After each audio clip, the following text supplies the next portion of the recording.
It's that time, y'all. Welcome back. Now let's get to work. This is a special Cards and Cake live on a Monday, not a Tuesday, because I'm actually going to be flying to Tampa, home of the next Super Bowl. Well, Super Bowl and Super Bowl champions, the Tampa Bay Buccaneers. But this is a very special Cards and Cake because I have not one, but two guests joining me. They are experts in soccer and baseball, two sports I know absolutely nothing about. And we're going to be talking that. We're going to be talking that record-breaking Mike Trout rookie card, which sold for $3.9 million just the other day, and what that means for baseball, what it means for the hobby.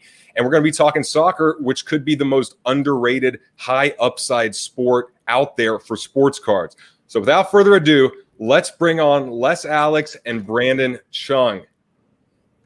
Damn, that was a good intro. I feel really good about it. Yo. That was excellent. What's up, Alex? Steve, David Hunter, what's going on? And look, I got my cake. Y'all saw it already. I got to ask you, Brandon, you have anything? Oh, I got something. You guys want to be checking this out? Oh, trust me. What do you got? I'm not bringing just one. I'm not bringing just two. I got the trifecta because there's three guys on the show. I'm bringing three pieces of cake. Look at this cheesecake. One chocolate, one caramel, one mousse chocolate. Brandon, you sounded like LeBron James when he went to Miami and talking about how many championships. Not one. Not one, not two, not three. What about you, Alex? You got anything on your end? I got some Chipotle. No cake, but some Chipotle. Dude, you got to save that foil for me because I need that foil to make some counterfeit 2012 Prism cards. I need that foil. Send them over my way. But guys, thanks so much for joining us. Can't forget this. Mark Mason, Shelly, what's going on? Samuel's Views, you're always on here as well. And let's dive in. The people are going to be joining. We're going to be talking a lot of baseball, a lot of soccer as well. But the biggest news right now is I was going to do a rapid fire. Let's do rapid fire first. So let's start with you, Brandon. Where are you from? Where are you at? Dallas, Texas. Okay. Favorite sport? Oh, soccer. Okay. You have to say soccer. Favorite player or athlete, period. And like Alphonso Davies right now. Okay. And favorite card? I like Alphonso Davies. Vancouver Whitecaps. Stadium Club card. There it is. All right. Alex, where are you at? I see a black screen. You could be in the middle of space. I don't know. Where you at? St. Louis, Missouri. St. Louis. All right. What's your favorite sport? Baseball. Okay. Sure. It should be. Yeah, there you go. And favorite athlete? LeBron James. Nice. And favorite card of all time? 2003 LeBron James Bowman rookie card paper. Do you have one? Not chrome. I do. I pulled it whenever I was 13 years old, and I'm never getting rid of it. And you had this foresight of what's going to happen 20 years later, that the market's going to blow up. The card's going to be going to be a down payment on it. Well, actually, it's going to be a house, really. Yeah, right. What's going on, Corey? 19 Sports, James. Let's get in right now with that breaking news with that Mike Trout's card that sold for a record $3.9 million. Yeah. Okay, it was a 1-of-1, and I saw the card. Do you guys know any more details on the card besides it's 1-of-1? Beckett, 9? Alex, was it a 9.5? I think it may have been a 9.5. 9.5, and then of course, the auto was a 10. I mean, what? Who was it? Vegas Dave, I think maybe he sold that previously, for like $1 million or something. I don't know if it's the exact same card. But yeah, it's nuts, man. And so what does this mean though? Like that's my thing is like, what the hell does this mean that a card that I thought the LeBron James card a month ago selling for half of that was like, this is it. This is the peak. And now not even a month later, we have it's a 1-of-1, but we have a card going for $3.84 million. Yeah, there it is. It was a 9. So it wasn't. Yeah, that's right. David was bringing this up earlier where it's not even a 10. But at that point, when it's a 1-of-1. But it's a 1-of-1, right? It's a 1-of-1. It's like it could be a PSA 4. It doesn't matter. There's only one of them. And the way I was thinking of it was like one really messed up Picasso painting is still better than all like the perfect random ass artist. Yeah, you said it. Mm-hmm. So what do you guys think of this? Like, what's your first take on seeing this? What's coming to your mind? My man taking. What's up? You take it, Alex. Oh yeah, no, I mean, I think that this is good, obviously, for the investing aspect of the hobby. Not so good if you're gonna be just buying base, stuff, raw stuff, because I think this ultimately what this does is it's going to raise the floor for everything as we move into this $3.84 million time, and I assume as we go forward, the prices will just get bigger and higher and higher. But basically, I like buying raw cards of unknown guys or guys that are upcoming. So in baseball, like Kevin Biggio, DJ LeMahieu, guys that might not be so far on the radar like Trout. But this is just going to raise the prices like we were kind of talking about beforehand. Will we see a base Trout even be less than like $5 anymore? Even if it's anything else, it's gonna be nuts. Well, I mean, the thought process I have is, all right, what if I had a Mike Trout card that was serial numbered to 5, right? And I thought that card was worth $3,000 or $8,000 or whatever number, and then I see this one, and even though it is only one of them ever made, and it's graded quite high and all this kind of stuff, I'm starting to think, hey, my card should be worth way more. But even a LeBron James card, I go, well, if Mike Trout isn't like, all right, I don't follow baseball much, but wouldn't you say, like, who would be the equivalent of Mike Trout in other sports? I would imagine Tom Brady, LeBron James, like that would be the closest. Right. So, well, I would think that a LeBron James 1 of 1 or serial numbered card or anything would be going up in value just because someone that says, hey, I got the money, but LeBron James is my dude. I'm not into baseball. Mike Trout's not my guy. But I would assume it would raise the price way more. Like basketball has proven it's the top dog currently, right? So baseball cards selling for double the price of the best player, and we can argue about who's the actual best player in basketball. But over the last 10 years or so, the best player in basketball, I would assume that the price is going to go even higher. I could see, I don't know. I don't know, but it's got to be more because basketball is just the most popular.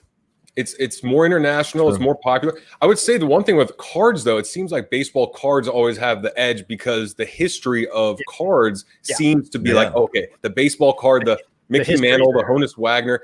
And I didn't even know who the hell Honus Wagner is. I just knew the card. I've never known the player, but that card is in my mind because that's been referenced so many times.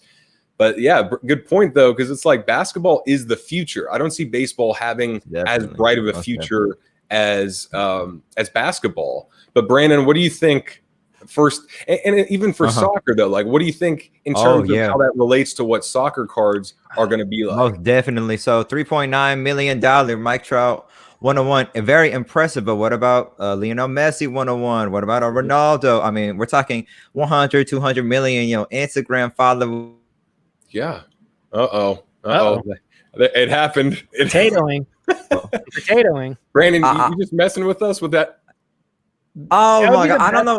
Dude, I don't know what's happening with my Wi-Fi, man. Sorry. But what I'm saying is what if there's, Mike Trout, Japanese people don't really know him, and Spanish people, European people don't know Mike Trout as much as, Messi and Ronaldo. And it's besides USA, there's other countries with dominant economies in the world. So like maybe these other superstars could reach a $4 million price as well. And baseball too, though. I mean, the way I see it is just with soccer, it's reaching numbers where people not even interested in sports cards start getting interested because their high net worth friends are talking about this. Exactly. And with the LeBron card, I mentioned this on a prior live stream. I met with a friend who was working at Goldman Sachs. Yeah, Goldman Sachs in New York, where he would put together these hedge funds with esports. But he was telling me there's another division.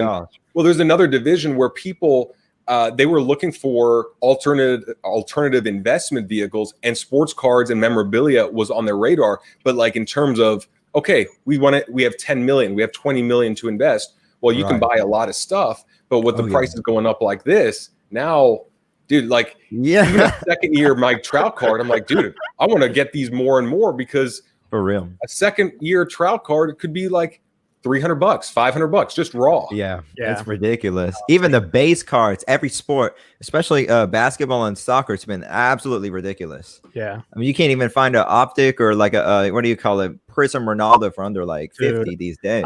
I bought into some Ronaldos, some optic first year on Juventus. Ronaldos for $12 like 2.5 months ago. Wow. I see them listed on eBay no less than $50 now.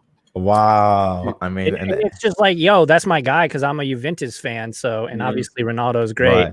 Yep. And, you know, me and Brandon been talking about Juventus players that could potentially. Yes, we. No, it's crazy, man. I think the soccer market is about to go absolutely nuts. It kind of already has. Right, but if you think about it in the terms of if a baseball card is going to go nuts, okay, like I got what you're saying. Worldwide, soccer is the sport, right? And that is. Yeah. Well, another thing. Oh, sorry to interrupt, guys. Only one second, right?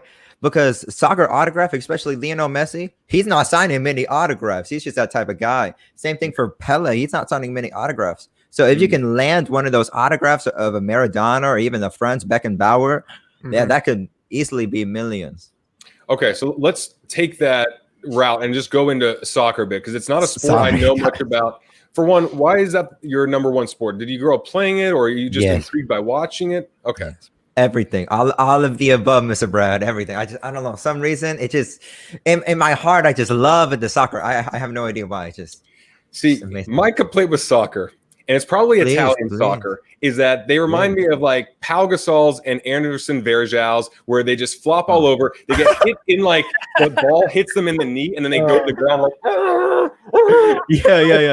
Don't look at me in my fake pain. It's like, and I go from watching hockey to watching that. I'm like, oh, that's what is this, Broadway? Different.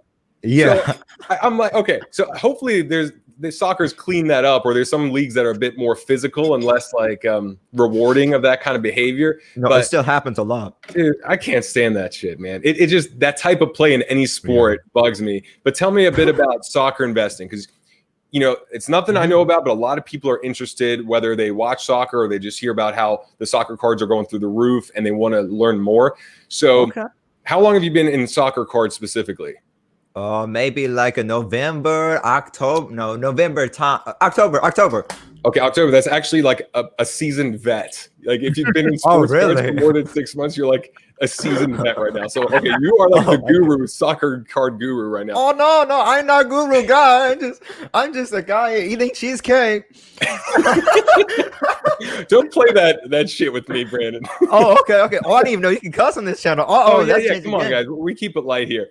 All right, so tell me everything that you've learned from November. Like, let's just give me like a breakdown of, I want to get into soccer cards. Give me a couple things to learn right off the bat that may have taken you a couple weeks or a couple months to learn. Like what positions, what players, what sets, what kind of stuff. Well, here's the problem. I joined November soccer card, completely unknown in United States of America. Now you cannot buy any sort of like Ronaldo, Messi card, Neymar card for cheap price. We are talking about a totally different ball game now. Okay, so because you can't buy any of their cards. Well, I mean, yes, you can, but I mean, you're talking about a newer investor. They can maybe only spend what $100 a week, $50 a week. I mean, if that's the case, I mean, you can only really get 1-2 card if you want a premium American brand like Optic or World Cup Prism. Okay, I can go more into the basics if you want. Well, so what are you doing? Like you're into soccer cards, you're seeing the prices go through the roof. So then, what is your mindset around soccer? My mindset around the soccer card? Yeah, about the card investing. You know what? I will say on a macro level, I think it has a lot of opportunity to expanding and grow, because I don't think it's still quite reached the level basketball card market has. And I've seen the soccer and basketball card market, football card market, all the same human behavior, American behavior. This lets me know the majority of the soccer card market is American based. So that's going to push your prisms up, your optics up. And that's why first year sets in soccer are very important too. 2015 Select, 2017 Panini Revolution, 2018 Donruss. I mean, I can go all day on that. But I mean, yes, so all the trends and all the stuff in American sports market, a lot of this stuff applies to soccer card market as well. Okay, so we're seeing a lot of the same trends because it's a lot of U.S. buyers, I'm sure, right now, because it's like they're looking at what's popular in basketball, then that's going over to soccer and football and baseball and whatever else. Most definitely. Do you feel like there's a lot of European buyers now, or do you feel like, okay? Oh, yes. It has always been the European buyer. I think that's where it originates from. As stickers, have you guys heard of this? I know Les, has. So yeah. So World Cup sticker has been around since 1970. That's a long time ago. I was not even alive. My parents barely born. Okay, nonetheless. So, World Cup stickers going here. And only soccer card is introduced maybe in 1990, right? And not even getting popular until now. So, yes. So a lot of European, but I think in terms of money, because Brad, you're a money guy, right? I like to think so, yeah. So, okay. So listen to this one. Flattering. Okay. Go on. No, don't let me break your focus. Yes. So, in my opinion, based off American behavior, I've seen about 35 to 70% of soccer card market capitalization is American people. So that's very high. So you have to think what is American buying in terms of soccer card? Obviously, the Messi and Ronaldo prism and any young guy that's hot, Mason Greenwood. I can go on for days, but yes. Okay. Basically. All right. So I want to transition to baseball in a second, but for please. Are you familiar with select versus chrome in soccer? Do you know, like, list off some of the top sets that might not correlate with what's top in basketball? Because we know first year prism, select, tops chrome, Bowman chrome. I don't know what's in soccer exactly. Is there anything that's not in line with what's going on in basketball? Like other crazy sets that only appear in soccer? Not really. So you would would you go in the same order in terms of popularity and demand from basketball sets to soccer or baseball to soccer? Yes, this is according to the demand I've seen. And because the soccer prism has an additional boost because World Cup Prism 2014. You have to realize World Cup, 3 billion people are watching throughout the tournament. 1 billion people are watching the World Cup final each time, right? In 2018 World Cup and even the 2016 Euro, which is the second major international soccer tournament, 500 million people are watching just the final game. That's it. And in the 2019 English Premier League Prism, English Premier League is the #1 domestic league in England. It has like the Manchester United and all those blah, blah, blah teams. But nonetheless, so the 4 prism sets all have a major importance, which is an additional boost versus just your regular NBA prism. That's in my opinion. Okay. So what about all these leagues? You got like Italy's league and Germany's league, and you have all these leagues. So is there like a one league that people focus on? Is it just like anyone around the country? Like that's confusing. It's like we got NBA. That's one league. I don't know about like. Good question. Yes. I don't know Greece's league. Yes. I don't care about that. No. Don't ignore Greece league. Please ignore the Greece league. If Giannis was there, Premier League is the top. If Giannis was there, game over. Oh my goodness. But I'll do it. 1, 2, 3, 4, 5. Watch this. English Premier League. We're talking domestic league, like your club teams. You know what I'm saying? English Premier League #1. #2, I would argue La Liga, which is Spanish league. #3, I would argue right now Italian league, which is Serie A. So Brad, you got me there. #4 is the German league, the Bundesliga. Bayern Munich just won the Champions League, which is something different. Okay, and Ligue 1 is French league #5. These are the top 5 country or domestic league. Does that make sense, or am I? Yeah. Okay, am I too much word? So, are there any leagues that you want to ignore? Let's just say you're getting into soccer cards. Most of them. You want to ignore most, but those 5 or so you want to focus on. Probably because they have the highest level of talent. Okay, MLS maybe because American demand so crazy. I was actually going to ask you that because please, Alex, please. What do you think about MLS? Like, because I assume most of those players are probably American, or at least there would be a higher demand from Americans just because of the MLS. And St. Louis is about to get a team here in 2023. You told me about that, Alex. Oh, Brad. But do you think that investing in players that play in the MLS will be smart moving forward just because of how much excitement in America there is around the soccer card market? And then very good point. To add to that real quick is that with the World Cup, now you have those players perhaps playing for Team USA while everyone goes crazy about soccer for 6 weeks and then goes back to not caring about it. But at least for those 6 weeks, that person's like a national hero. So I just want to throw that in. Yeah. Brad, you're exactly right with the USA. The USA team right now are mostly young people. I'm older than a lot of them American players. Like, that's crazy, you're right? 17, right? I'm not no 17. Come on, bro. You think I'm 18, like 18? Just kidding, y'all. 18. 18.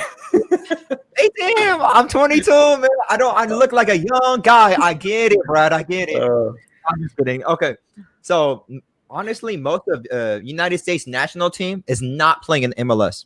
They're playing in the top 5 leagues I just mentioned. But the MLS, Alex, I hear you guys' question. Trust me.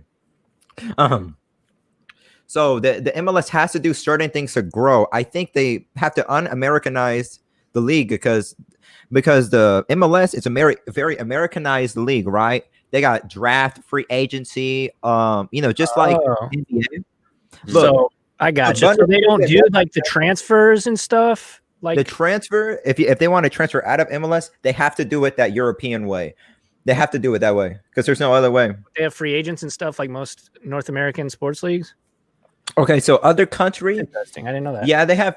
I guess you can say free agent because the MLS, if you trade within the MLS, it's just like a trade, just like the NBA. You trade for Carmelo Anthony, and then the Houston Rockets cut him after 10 days or something. You know, see what I'm saying? Yeah. But yeah, this answer your question. Yeah. Okay. But I think growth is good for MLS. Okay, so I mean, it sounds like you can get in at decent prices now on MLS. Like the way I see it is like you buy a Messi card or whatever, you're paying a fortune, but it's probably a safe bet. While most people don't have that kind of money or just don't want to tie it up into one card. But MLS, hey, if St. Louis is getting a team, if we have a World Cup coming up, if soccer overall is growing, maybe MLS is not the first one to grow. But if soccer cards are growing, it's going to spread. So it's like if you're interested in MLS, it just sounds like a natural place to go. Get in while you can buy a card for $10 before it becomes 35 or 40, while that card is now 50 or 100 overseas in another league. But yeah, it just sounds like it's not going to go down from here. Just the growth of the MLS and soccer cards. Talk a bit about positions, and then I want to answer have you answer a couple of these questions here before we go on to baseball. Positions. Okay. Is it like hockey or is it like football? No. Much like one position or two positions is it? Or what? How does it work? There's a bunch of positions. Watch this. American people are crazy. That's your answer. Every position. That's racist, Brandon. America. No, not racist. I am American. No. I didn't say crazy is bad thing. Everyone heard. Oh no. YouTube is gonna like do something to my YouTube channel. Okay, anyway.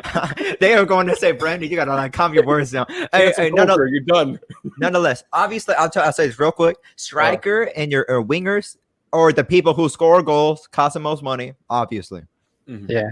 It's that simple. People who score the most goals or who dyed their hair red like Pogba. Oh, they look cool. I should buy their card. You know what I'm saying? And then so like your defenders and definitely the goalkeeper is not really regarded too much in terms of an investment. I think people are crazy, so they'll buy those defenders anyway. Which I have midfielders are like the next tier. And defenders, but the striker and the attacker is like the number one like investment option usually for people. Yeah, it sounds like hockky in a way. It sounds like okay. I'm sorry, Brad. It is like the hockey. It's exactly hockey. He could have just said just like hockey. We could have moved on, but that's cool. Sorry, guys. Brandon, do you think that the price of like excellent goalkeepers like Gigi Buffon could potentially rise? Most definitely. Gianluigi Buffon. Yeah. They're cheap. Manuel Neuer, he just won and he saved the game, in my opinion. So players like it. Yeah, drop a couple names that you like and just the reason why you like that person. Because I don't know anything about soccer, but I'm sure there's some soccer fans here that are just curious as to what players you have your eye on and why. I gotta give you. Brandon. What's up? Give away all your secrets. Oh no. Okay. Here's what I say. One is Alphonso Davies. He only has a few cards. I bought it at 10. I was at like 100. Like what the heck? So Alphonso Davies. He's a left back for Bayern Munich. They just won a Champions League. Yeah. He is the most physically gifted defender I've seen in my entire life. You know what I mean? This guy, a Canadian as well, so he has a market. Alphonso Davies in the future cards, maybe, right? In terms of if he has like a Topps Chrome for Bundesliga or something like this. Another player, Eden Hazard. I like him. He's one of the top tier players. Oh, nobody's talking about Eden Hazard. They're talking about Paul His Pogba. cards have gone nuts, though. Yeah, His optics. I was kicking the tires on them back whenever they were like $12. Maybe whenever I was buying the Messis and the Cristiano Ronaldos, I should have because they're like 40 now. Yeah, I mean, it's true. And people, that's the important thing for soccer card. Don't kick yourself in the butt just for not the fear of missing out. No. You have to move on because that's already in the past. Yeah. And I mean, it's a good way that like we're kicking ourselves because things are going up, not going down. Like especially with American football too. I'm like, I should have like got like a quarterback or something. Yeah. Well, it's interesting with the other positions because as we see the growth in everything, like before I was like, all right, what about a second wide receiver in football? And now I'm really thinking of defensive players in football because of the pace at which this is expanding. Because people are fans of these defensive players. They're just not going to pull the trigger as an investment because they don't see other people looking at it like an investment. But I got to say today, AJ Watt, like you're not he's going to go up. And he's also, but like there's players where it's like, all right, you're a defender, but you're also a face of the league. You're likable. You're everything. It's just you get sacks instead of throw touchdowns. But if you're getting on the highlight reel for a crazy strip sack, well, that's pretty cool too. And it's funny because like now the positions that intrigue me with football is tight end because and it's only from personal experience because I got an offer today. I bought 6 Rob Gronkowski Topps Chrome rookie cards back in March. And I love these cards, but I've been selling them one by one just at a price at which I'm willing to sell for. And the first one, I bought them all for $84 a piece. First one I sold for $250, then $275, then $325. And then I put the price up at $475. I was like, no way. $475 for a Rob Gronkowski rookie card. I got an offer for $450, and I haven't accepted yet. But today I got an offer for $450. Yesterday I got an offer for $425, and I'm like, dude, if tight ends, PSA 10 tight ends, hey, who's to say other tight ends, a defensive end, a linebacker? So that's why goalies and defensemen in hockey and in soccer, I think it's just a matter of time. It's like if it's not now, it'll be at some point because we're fans of these players as well. And then you can start thinking about that. And then where does it go from there? Does it go to older players like guys that we grew up with, like Ray Lewis? Oh my. Yeah, Brian Urlacher. That's when I Brandon, was watching. You weren't even alive when they were playing. Yes, I was. What are you talking about? Got a Brian Urlacher draft card right there. Oh, hey, are people on Ed Reed? Ed Reed, yeah, Ed Reed, he was great too. I mean, Junior Seau, like there's some great players. Derek Brooks is my dude. Like John Lynch, those are my guys. But still, like they're guys that I would have loved to invest in if there was money. But I'd buy their card for a couple bucks. But I'd love for that to be something substantial rather than just for the fun purely. But I want you to just go over a couple of these questions as quickly as possible. Then I want to transition to baseball because I want to talk a lot about that sport as well. So let's see here. U.S. women's team. Any thoughts on women's soccer cards? Oh, most definitely. Oh, watch out. That's all I'm saying. U.S. women's soccer, watch out. Not only Alex Morgan, like you said, just defenders and goalkeepers. Not only Alex Morgan, not only Megan Rapinoe. Then we're talking about, Lavelle and Tobin Heath. And oh, my goodness. Toby Keith? No, not Toby Keith. Toby Keith is playing soccer, women's soccer now? No, not the country dude. No. Oh, okay. That's what I heard, man. I heard Harley Lloyd. No. Okay, cool. But yes, because a lot of rich people, no offense, rich people like a doctor, lawyer, they have a daughter. Oh, she's 12, 13-year-old. She wants to get into soccer. Oh, now I want to buy U.S. women's soccer cards and stickers. Okay. And is Topps the official producer of MLS? Do you know the official? I saw someone answered Topps in here. I just want to make sure. I think so because I think they are. That makes sense. Okay. American company. Mm-hmm. And the other point too is I was seeing a lot of comments on here with people Please. like fathers and daughters, and the daughters are interested in WNBA. So I'm like, you know what? If they're into WNBA cards and the father's like, hey, this is great because I'm interested in cards. Maybe I wasn't interested in WNBA before, but now I am. Well, same thing with women's soccer. It's like, hey, daughter plays soccer. It's a very common sport for kids to play. Sure. And you want to get involved with your kid's life, or you want to find something to bond with. Hey, maybe women's soccer cards is the perfect bridge between a father and a daughter, or a mother and a daughter. Yeah. Anyway, yeah. Most definitely. Oh, it's your boy. The boy, yeah. I'm gonna be visiting Tampa tomorrow, so I'll be hanging out with him. By the way, I got to shout out Brian Kingsley. He sent me a package, and I wasn't sure if it was going to be creepy or not, and it was not. He gave me a handful of Buccaneer cards. I'm really happy about, nice. and some hair. So Brian, thank you for your hair. I'm gonna cherish this. No, forever. I appreciate it, man. I missed a spot, so right there. Oh, please don't. Don't worry, it's my hair. It's my hair, so not Brian's. No, bro, no. I don't know what body parts these came from, but No. Oh my get on the cake, so it's okay. Please, yeah, more cake, less hair, please. Yeah. All right, so let's see. Let's go over to baseball, because baseball is another interesting sport with a lot of different positions. Thank you. We'll move on. We'll move on.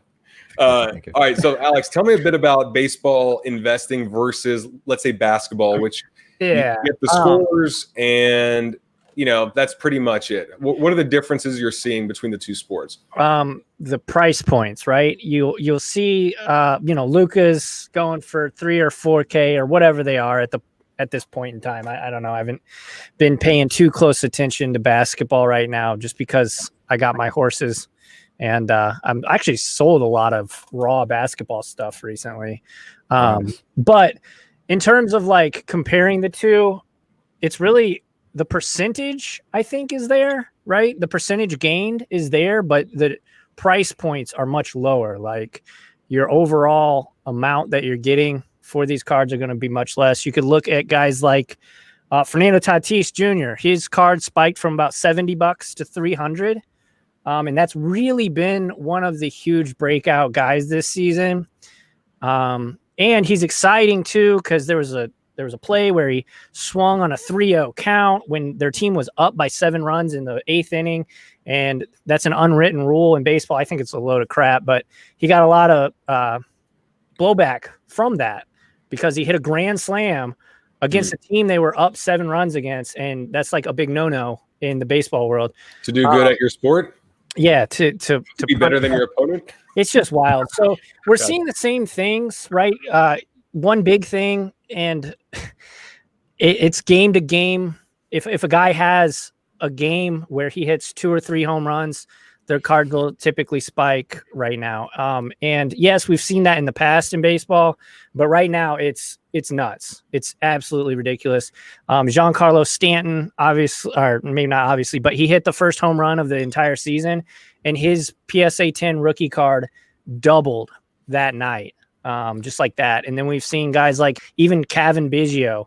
He hit a clutch home run early in the season, and his card started to dry up on eBay too. And he's like, I mean, he's a good ball player, but he's not on the level of any of these other guys. But we're definitely seeing the movement.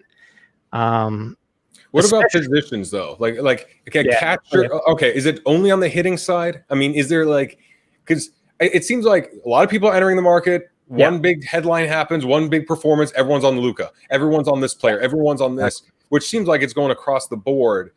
But what's the difference in terms of position? Like, is there any as a shortstop that will get loved because they're a shortstop on the defensive side, or is it pretty much like what's your slugging percentage? I mean, chicks dig the long ball. That's basically what this whole thing translates. If you can hit home runs, your cards are going to be valuable.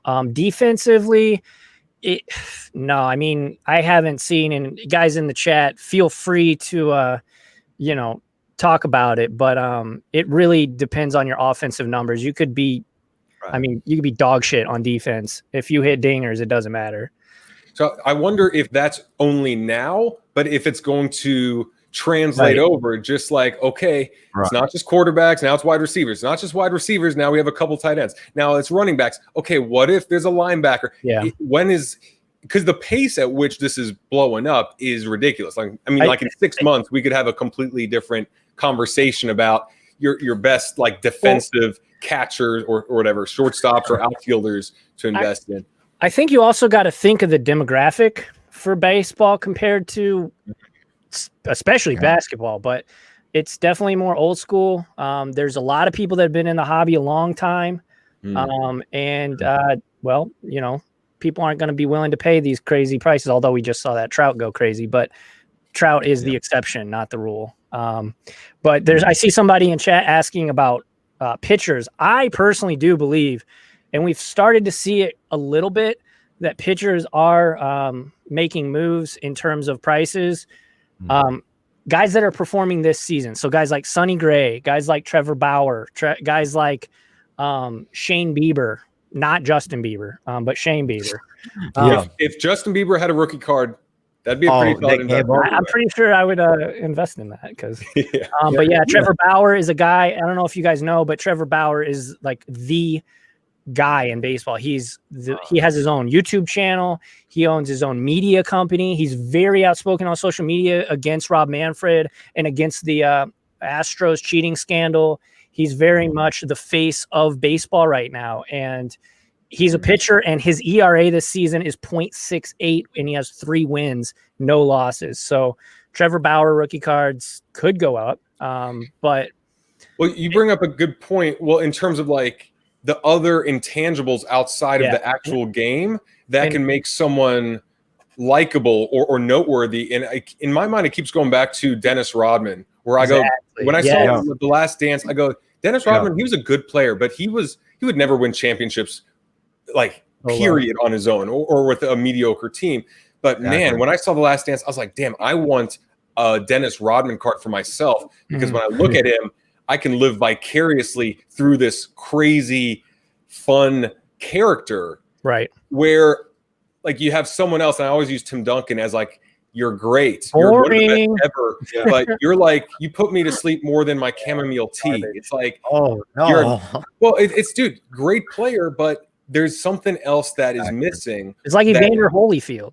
He was he's probably a better fighter than Tyson, but Tyson had that charisma and that aura around him and that kind of like negative baggage that people are just naturally attracted to. And to be honest, I mean, Evander Holyfield was just kind of boring. He was a great fighter. Yeah, exactly. And it's like, I look at a Mike Tyson card, because I actually have several, and I look and I know when I look at the cards, there's an emotion there. It's like, I think of The Hangover. I think of Eating the Ear. I think of his lisp or like the way he talks. I think of all these things where, you know, you find someone else that's just so textbook and so by the book. It's like, there's got to be a fun element to it.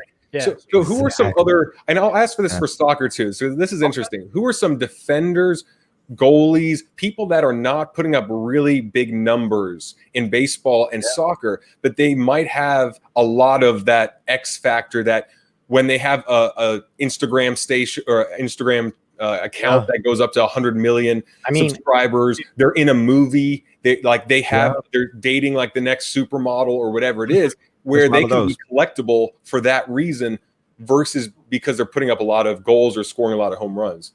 Any guys that come to your mind? I got one. Can I go first? I would say Paul Pogba. Even though he is one of the world's best, you got to look him up. He's got like 43 million Instagram followers. What's his name again? Paul Pogba. PAUL space POGBA. Look, he dyes his hair red and yellow, and he's got like one of those ladies too, like you were talking about, bro. He's got like one of those supermodels, and so it's like that flavor, you know. Paul Pogba just has that personality, like so. That'd be an example. If you look at soccer players, and this is one thing that I do believe matters nowadays in the sports card world, is like how visible they are. If you look at any soccer player, it doesn't even have to be a good or a well-known soccer player. They would have like at least 5 million followers on Instagram, at least. And then you go look up I don't know, David Fletcher or somebody, a solid baseball player, on Instagram. They'll have like 30K.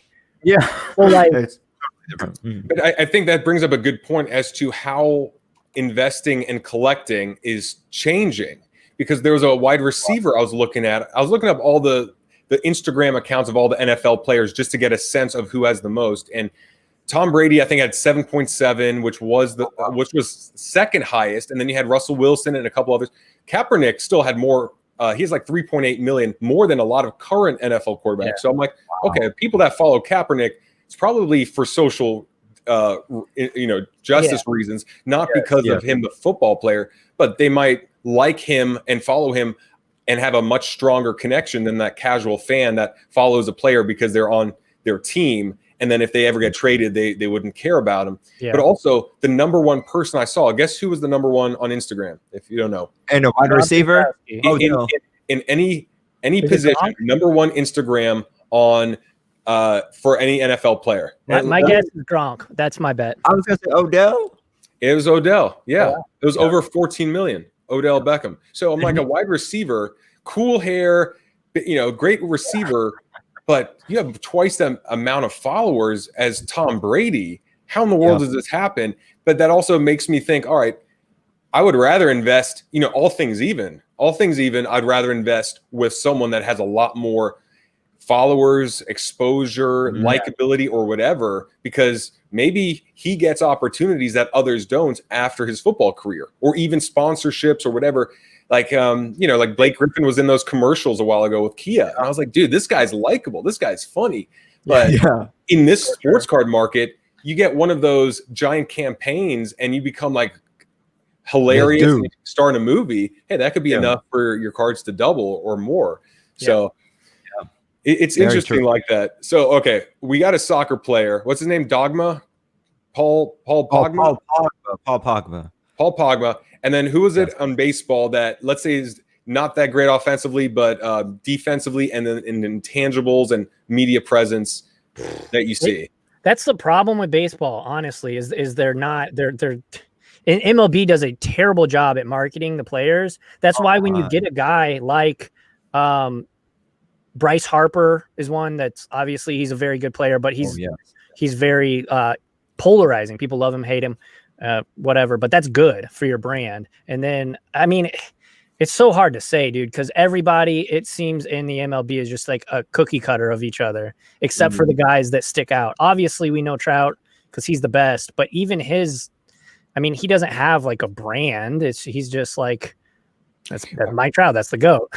I think Gary Vee was talking about how MLB was pretty much really destroying the brand of themselves and the players. Like, because I don't even know what any of them look like or anything. I don't know their personalities. But NBA, I'm like, I know what they're wearing.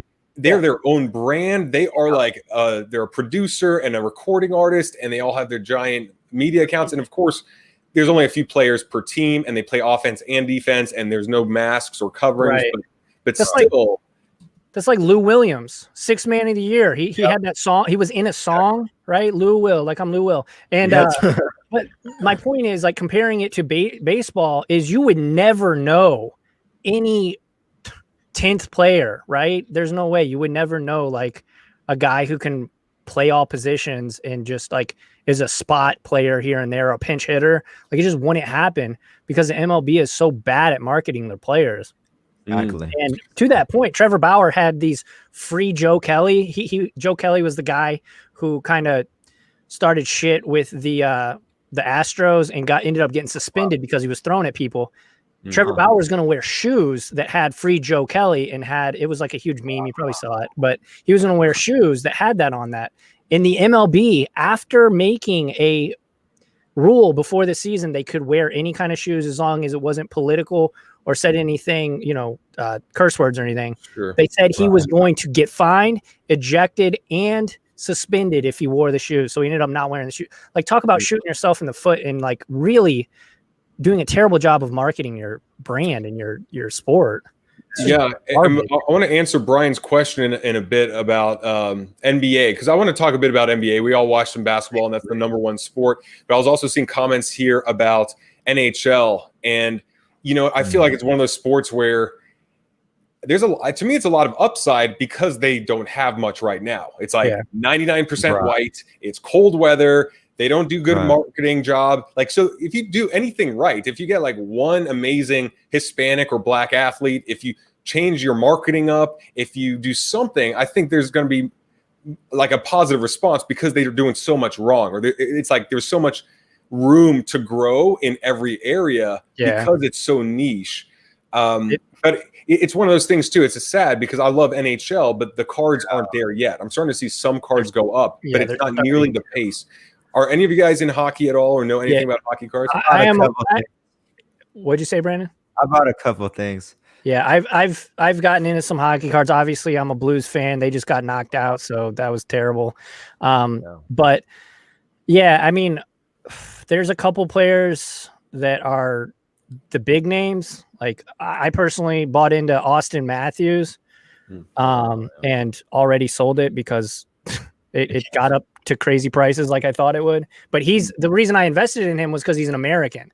And he's a very good player, and he's on the Toronto Maple Leafs, who are they're basically the New York Yankees of hockey.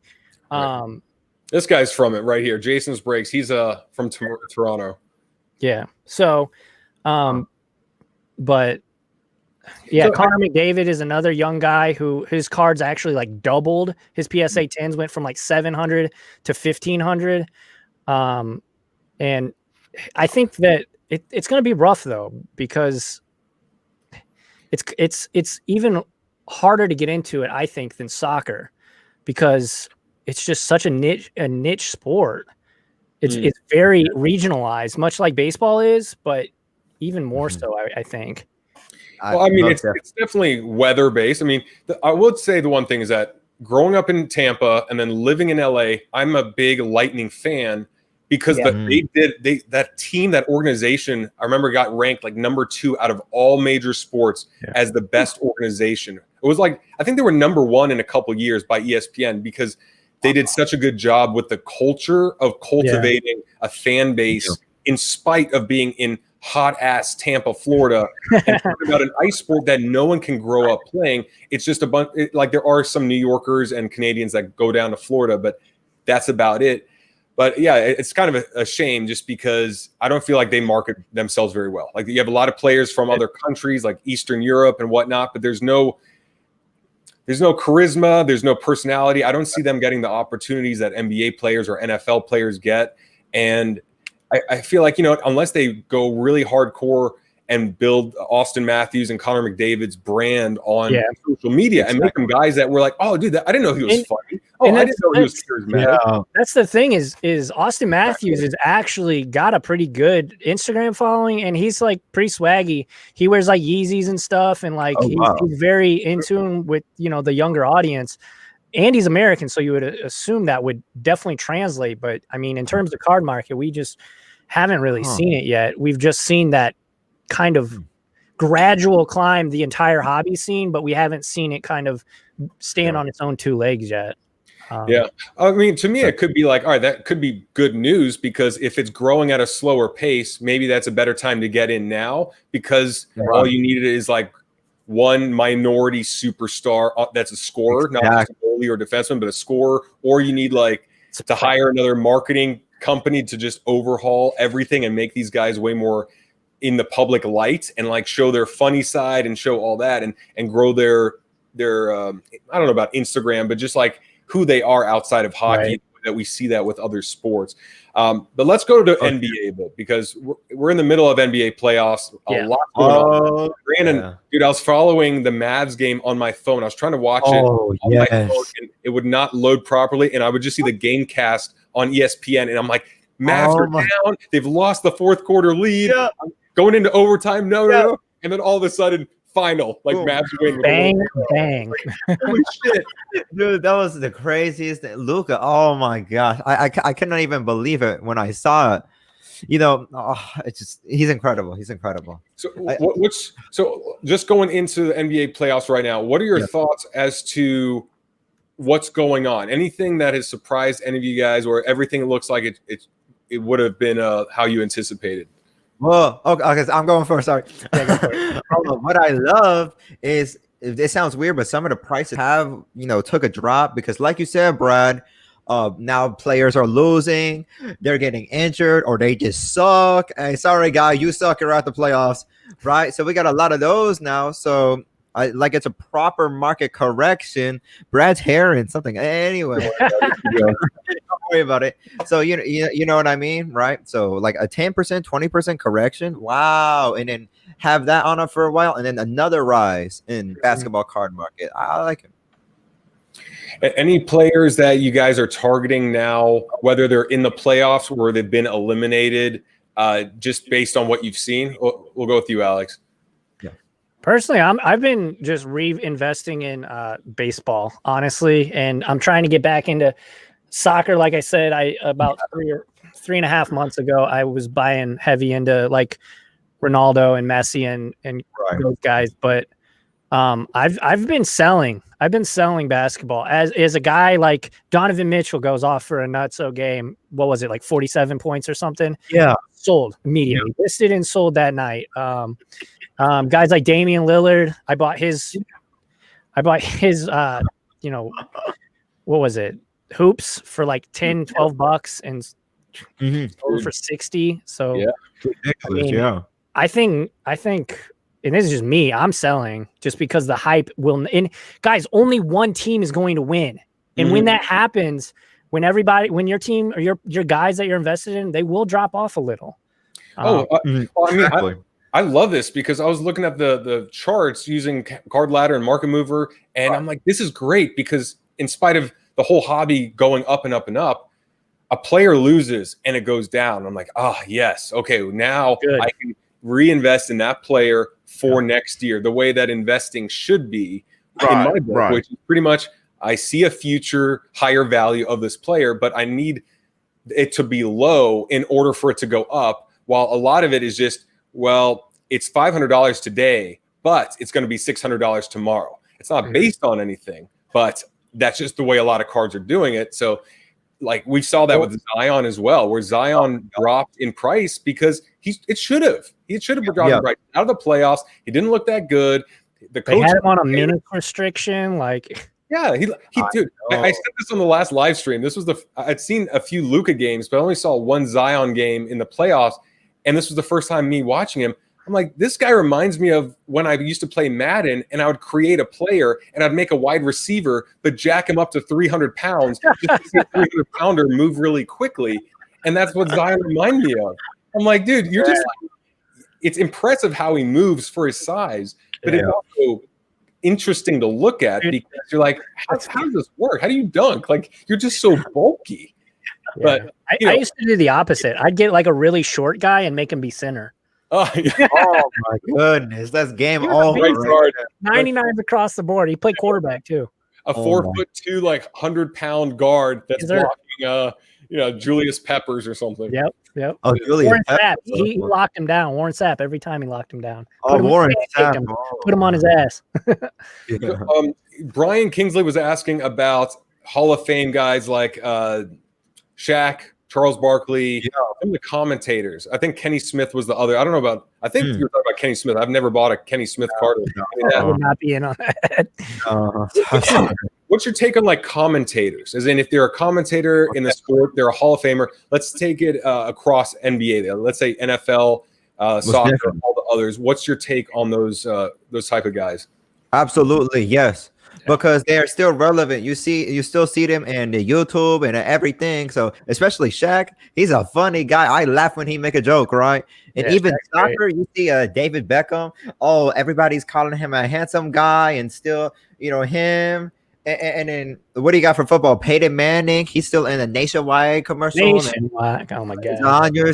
No copyright. And then you know what I mean. So if you're relevant. That's why I bought a couple A-Rods and Jeters. Yeah, A-Rod for sure, because he's I forget what sports team he's trying to buy. Oh my god, I'm blanking on it. But him and who's he married to? J-Lo. Him and J-Lo are trying to buy the Mets. I think they're trying to buy the Mets. Oh, power couple.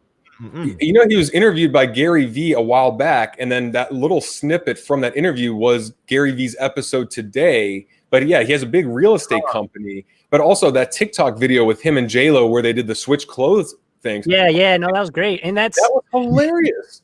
And even though people hate, I mean, don't get me wrong, people absolutely loathe Alex Rodriguez. He cheated. He said he didn't cheat. And then by the end of his career, the Yankees were literally like benching him and suspending him just to run out his contract on the bench, basically. But he is a World Series winner. He is going to be especially if he buys the Mets. I mean, he's going to be long-term in the pop culture zeitgeist, basically. So I think, kind of taking it to baseball, that's somebody that you could invest in that, because he's a great player. He's what, fourth or fifth all time in home runs, whether you use juice or not. I mean, sure, but he's still there. I think the point too is that it depends on what you're buying at and where else you can go with it. But if the cards are low and there's all these ways it can go up, as in he can have another career doing this, or his legacy now will be remembered more for what he does here versus there. Because I think of Dwayne "The Rock" Johnson.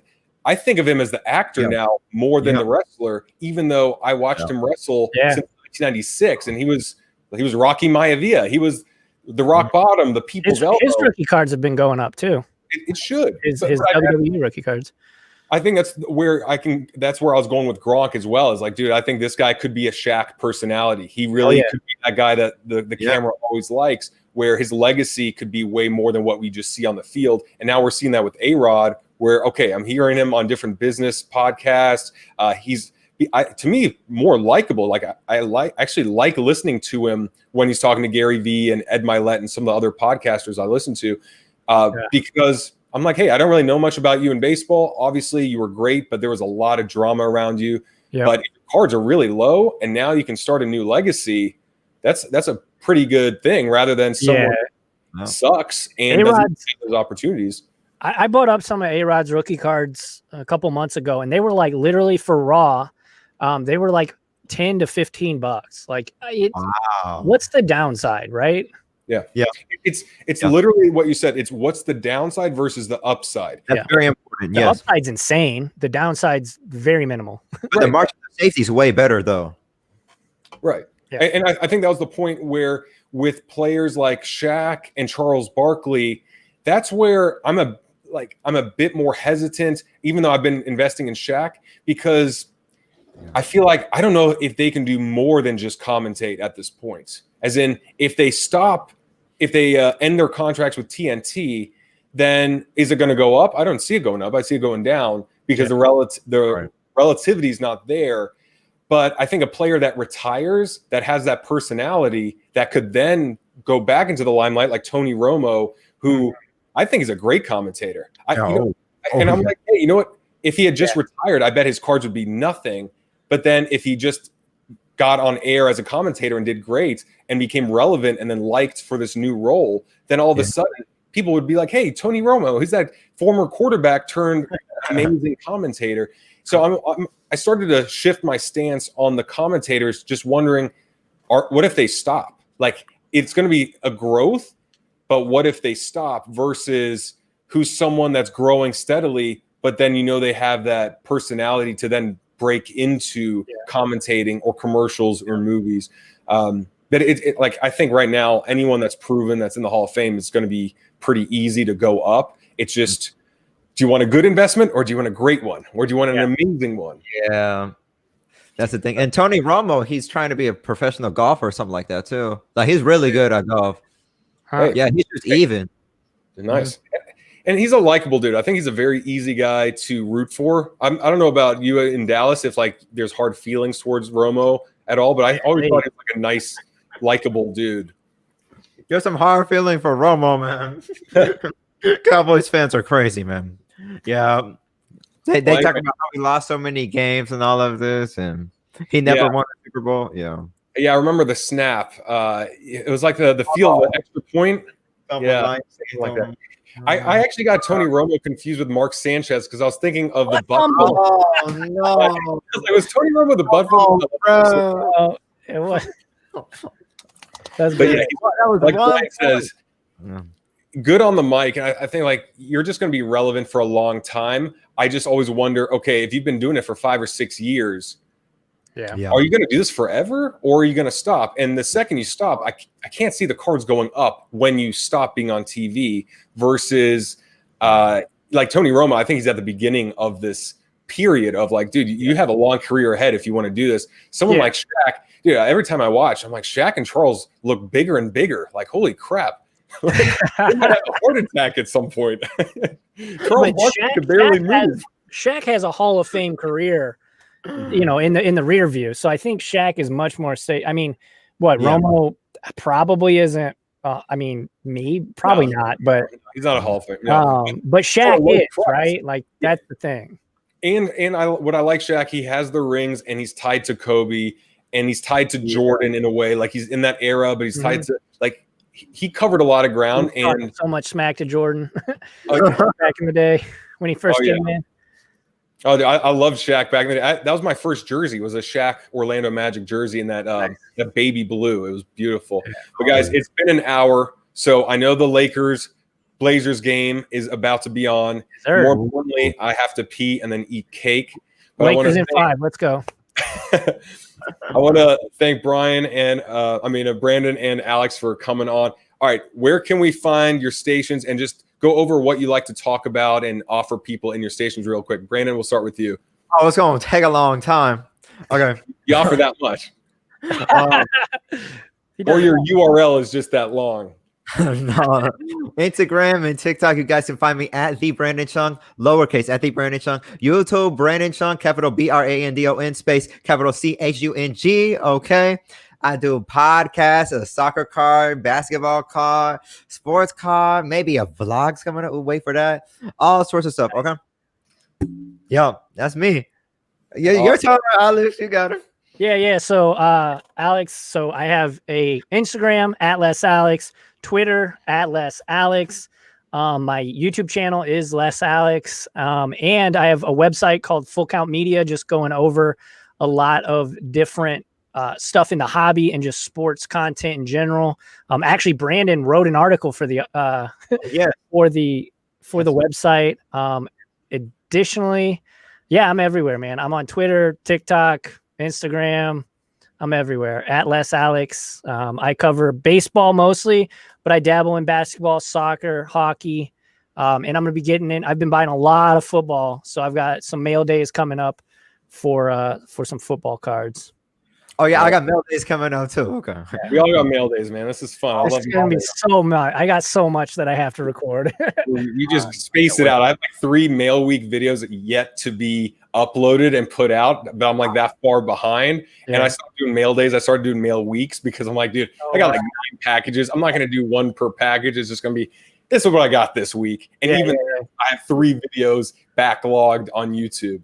So I like to keep them to like 5 or 6. Because otherwise it gets to like 20 minutes and I got it, man. We got to keep it tight, keep it short, guys. Brian, Shelly, David, all you guys, Corey, James, thanks so much for joining us. Let's enjoy that Lakers Blazers game or whatever you got planned for tonight. Make sure to check out Alex and Brandon. I'll put up the links in the video description later, but literally just go up there and put in Brandon Chung and Les Alex. You'll find these guys. Let's have a great night. I'm going to eat some cake. You guys are going to eat your Chipotle and cake as well. Yeah. Well, I don't know. They're Prism cards now, so. Oh, yeah, that's true. I'll give you my mailing address. You'll send that foil over to me. I got that Zion back here.